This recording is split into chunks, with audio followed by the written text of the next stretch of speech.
रावण के कैरेक्टर की बात करने वाले हैं आप, जहां रावण के साथ किस तरीके से नाइंसाफी हुई है, उनके कॉस्ट्यूम को बर्बाद किया है और सोशल मीडिया का मीम्स का एक ट्रेंडिंग टॉपिक बना दिया है, एक फायरिंग टॉपिक जिसे हर कोई आजकल अपने फेसबुक पर स्क्रॉल करता हुआ नजर आ रहा है। जहाँ उनके कॉस्ट्यूम को लेकर, तो उनके हेयर स्टाइल को लेकर, तो उनके पहनावे यानी उनके दाढ़ी मूंछ, हर एक किसी को ट्रोल करने पर मजबूर कर दिया है। क्योंकि रावण रावण जैसा लग ही नहीं रहा है, हॉलीवुड का रावण ज्यादा लग रहा है। क्योंकि अगर हम रावण की बात करते हैं तो 90s के रावण की हम बात कर लेते हैं, लंकेश के रावण की बात कर लेते हैं, जहाँ चमचमाती सोने की हवेली थी, चमचमाती बिल्डिंग में रावण रहते थे और तरह तरह के उन्हें कपड़े दिए गए थे, जहाँ उनका वर्चस्व, उनकी आंखों में तेज गुस्सा, उनके चेहरे पे वो घमंड, वो सब दिखाई देता था। लेकिन यहाँ पर आदि पुरुष के सैफ अली खान जो कि रावण का रोल निभा रहे हैं, उनके कपड़ों, उनके हेयर स्टाइल पर इतना काम कर दिया, लेकिन और बात की चीजों को नजरअंदाज कर दिया। हालांकि सैफ अली खान ने अपनी एक्टिंग स्किल्स को दिखाने की पूरी कोशिश की, इसमें नो डाउट है, अपनी स्किल्स को भी दिखाने की कोशिश की, लेकिन डायरेक्टर की लापरवाही और लैक ऑफ नॉलेज की वजह से उनकी स्किल्स भी धरी की धरी रह गई। क्योंकि एक तो हवेली दो दी, काला खंडर दिया जिसमें मरे हुए लोग साफ दिखाई दे रहे हैं, हड्डियां दिखाई दे रही हैं, राक्षस दिखाई दे रहे हैं जो कि हवा में पता नहीं सर पैर के उड़ रहे हैं, जिन्हें देखकर बिल्कुल भी ये वाइब नहीं आ रही है कि हाँ ये लंकेश के राजा है। ऐसा लग रहा है हॉलीवुड के नए 2023 के रावण जो कि आसपास हवा में उड़ते हुए राक्षसों के साथ नजर आ रहे हैं। जहाँ रावण खुद तो सामने से लड़ते नहीं है, लेकिन अपने अजीबोगरीब राक्षसों को राम के पास भेज देते हैं। वेल ये तो फनी है ही है, पर सबसे फनी चीज तो उनकी हेयर स्टाइल है। मतलब रावण के बालों को खड़े करने की क्या जरूरत थी यार।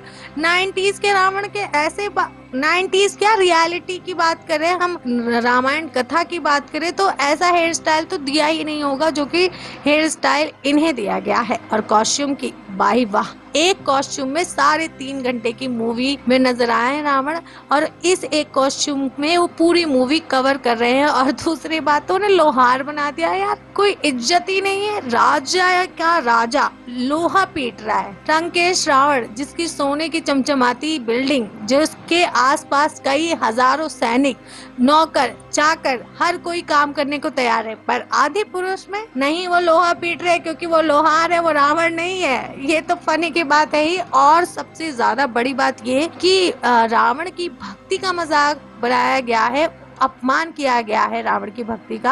आपको बता दूं मैं कि जब रावण ब्राह्मण के रूप में सीता का हरण करने गए थे और सीता का हरण कर लिया था, जब सीता माँ बेहोश हो गई थी, तब रावण के ब्राह्मण लुक को रावण में कन्वर्ट करने की कोशिश की डायरेक्टर ने। और इस दौरान जो उनके हाथों में रुद्राक्ष की माला थी, वो माला टूट गई। और आप सभी जानते हैं कि रावण भगवान शिव के सबसे बड़े भक्त हैं और वो बहुत ज्यादा मानते हैं, क्योंकि वो एक ब्राह्मण है। और ब्राह्मण की बात कर ही लेते हैं तो इसमें एक और सीन ऐड कर देती हूँ मैं, जहाँ उनका एक पालतू जानवर जिनके ऊपर बैठकर वो माता सीता को लेकर आए थे, यानी वो चमगादड़, जो किसी भी एंगल से पुष्प विमान नहीं लग रहा था, वो तो एक सबसे बड़ा मजाक है ही है। क्योंकि रावण के पास पुष्प विमान था जिसमें वो सीता को लेकर अपने लंकेश आए थे, पर यहाँ चमगादड़ को लेकर आए, जिसे देखकर और नेगेटिव वाइब आ रही है। क्योंकि ये चमगादड़ को इतना ज्यादा बड़ा कर दिया था वीएफएक्स के साथ, जो क्या उसके लिए मेरे पास कोई वर्ड नहीं है, पर मैं बात कर लेती हूँ कि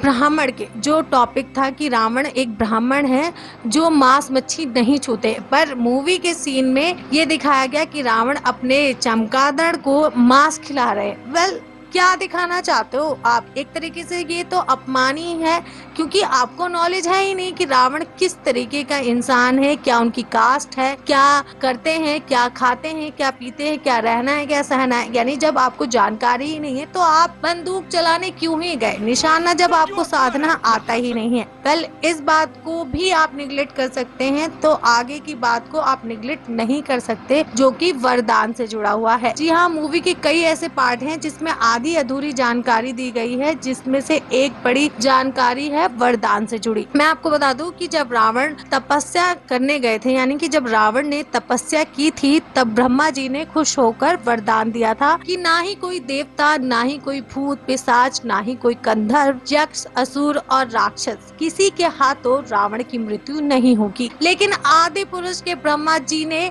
वरदान दिया कि ना रात में, ना दिन में, ना जल, ना वायु, ना ही आसमान, ना ही किसी देव, ना ही कोई दानव, कोई भी रावण की मौत का कारण नहीं बनेगा। तुम आजीवन काल अमर रहोगे। लेकिन भाई ये सत्य नहीं है यार, ये सरासर झूठ है, क्योंकि ये वरदान रावण को नहीं मिला था, बल्कि सतयुग के हिरण्यकश्यप को मिला था, जिनका वध विष्णु जी के चौथे अवतार ने किया था।